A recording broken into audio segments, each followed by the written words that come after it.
एक real fact है, भारत के पहले प्रधानमंत्री सुभाष चंद्र बोस ही बनने वाले थे, लेकिन 1945 में रहस्यमयी तरीके से उनकी मौत हो गई। जिसके बाद 1947 में नेहरू जी भारत के पहले प्रधानमंत्री बने। यहाँ तक कि भारत के सभी लोग नेहरू जी से ज़्यादा सुभाष चंद्र बोस जी को एक प्रधानमंत्री के रूप में देखना चाहते थे। आज़ादी की लड़ाई में सुभाष चंद्र बोस जी इतना मशगूल थे कि उन्होंने जर्मनी के तानाशाह एडोल्फ हिटलर से भी मदद मांगी। साल था 1941 का, सेकेंड वर्ल्ड वॉर छिड़ चुका था। जर्मनी ब्रिटेन के खिलाफ जंग में था। इसी दौरान नेताजी ने ब्रिटिश सेना के खिलाफ लड़ रहे भारतीय क्रांतिकारियों की मदद के लिए हिटलर से मदद मांगी थी। हिटलर से मिलने को लेकर कई कहानियां मशहूर है। दूसरे वर्ल्ड वॉर के दौरान अमेरिका, ब्रिटेन, फ्रांस, चीन एक तरफ थे, वहीं दूसरी तरफ जर्मनी, इटली, जापान जैसे देश थे।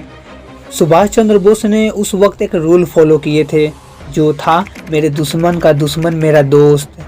नेताजी और हिटलर दोनों की विचारधारा भले ही कई मायनों में अलग अलग हो, लेकिन बोस ने उस वक्त हिटलर का समर्थन लेने का फैसला किया था, क्योंकि सिर्फ हमें देश आज़ाद कराना था। हिटलर को भारतीयों और अफ्रीकियों से थी नफरत। हिटलर ने उस दौरान एक किताब में भारतीयों को यहूदियों और अफ्रीकियों से तुलना की थी और इन तीनों से सबसे ज़्यादा नफरत करते थे। हिटलर ने उस दौरान ये भी कहा था कि भारत किसी भी अन्य देश के कंट्रोल में होने से बेहतर है कि ब्रिटिश शासन में है। 1933 में जब सुभाष चंद्र बोस जर्मनी में थे तो हिटलर उनसे मिलने से भी इनकार कर दिया था। हालांकि 1940 की शुरुआत में स्थिति बदल चुकी थी।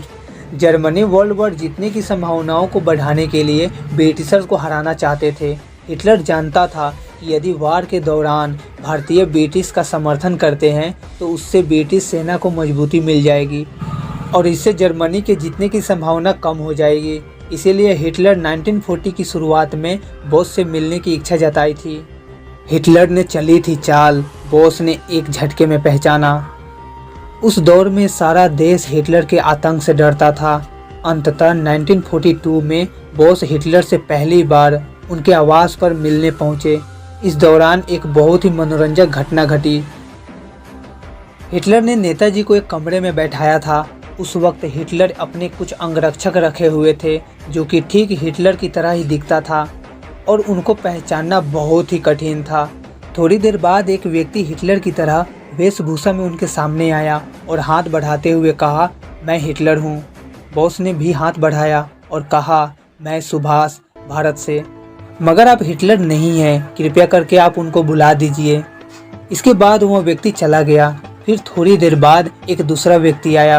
वह व्यक्ति बहुत ही कठोर स्वभाव का था। उसने भी नेताजी के सामने हाथ बढ़ाया और कहा, मैं हिटलर हूँ। नेताजी ने फिर हाथ आगे बढ़ाते हुए कहा, मैं सुभाष, भारत से। मगर आप हिटलर नहीं हो सकते, मैं यहाँ केवल हिटलर से मिलने आया हूँ। ये सुनकर वो चला गया। तीसरी बार फिर एक व्यक्ति ठीक उसी तरह की वेशभूषा में आया और नेताजी के सामने आकर खड़ा हो गया। कुछ देर चुप रहने के बाद सुभाष चंद्र बोस ने कहा, मैं सुभाष हूँ, भारत से आया हूँ, लेकिन आप हाथ मिलाने से पहले कृपया दस्ताने उतार दे, क्योंकि मैं मित्रता के बीच में किसी भी तरह का दीवार नहीं चाहता। हिटलर बहुत ही कठोर व्यक्ति के माने जाते थे। उसके सामने इतनी हिम्मत से बोलने वाले बहुत ही कम लोग होते थे। नेताजी की हिम्मत भरी बात सुनकर हिटलर ने दस्ताने उतार दिए और हाथ मिलाया। जब हिटलर ने बॉस से पूछा कि उन्होंने हिटलर को कैसे पहचाना, इस पर बॉस ने कहा कि पहले दो व्यक्तियों ने पहले ही हाथ बढ़ा दिया, जबकि जो व्यक्ति मिलने आता है वो पहले हाथ बढ़ाता है। बॉस की इस बात से हिटलर हैरान रह गए। दरअसल बात यह है कि हिटलर से जो कोई भी मिलने जाता था तो हिटलर नहीं बल्कि उसके डबल रोल उनसे मिलते थे और उन लोगों को लगता था कि वो हिटलर से मिले थे। लेकिन सुभाष चंद्र बोस ने एक झटके में हिटलर के डबल रोल को पहचान लिया था। बोस ने ताल ठोक कर रखी अपनी मांग। इसके बाद बोस ने हिटलर से ब्रिटिशर्स के खिलाफ लड़ाई लड़ने के लिए भारतीयों के साथ गठबंधन बनाने पर चर्चा किए थे। हालांकि बोस यह जानते थे कि हिटलर सिर्फ भारत को आज़ाद कराने के लिए कोई सैन्य सहायता नहीं देगा। इसके साथ ही बोस ने नॉर्थ अफ्रीका में गिरफ्तार किए गए भारतीय कैदियों की रिहाई की भी मांग की थी। पहले तो हिटलर इस बात से सहमत नहीं थे, लेकिन बॉस के बहुत प्रयासों के बाद वो कैदियों को रिहा कराने के लिए सहमत हो गए। इसके बाद बॉस ने ब्रिटिश शासन से लड़ने और भारत को आज़ाद कराने के लिए जर्मनी में 1000 से अधिक लोगों की एक सेना तैयार की थी, जिसे इंडियन लीजन और आज़ाद हिंद फौज नाम दिया गया था। इस सेना को बाद में इंडियन नेशनल आर्मी में शामिल कर लिया गया था। हिटलर ने बॉस से मांगी थी माफ़ी। इतना ही नहीं, हिटलर ने भारतीयों के लिए जो बातें किताब में लिखी थी, नेताजी ने जब हिटलर को उन बातों की याद दिलाई और नाराजगी जताई तो हिटलर ने उनसे माफ़ी भी मांगी थी।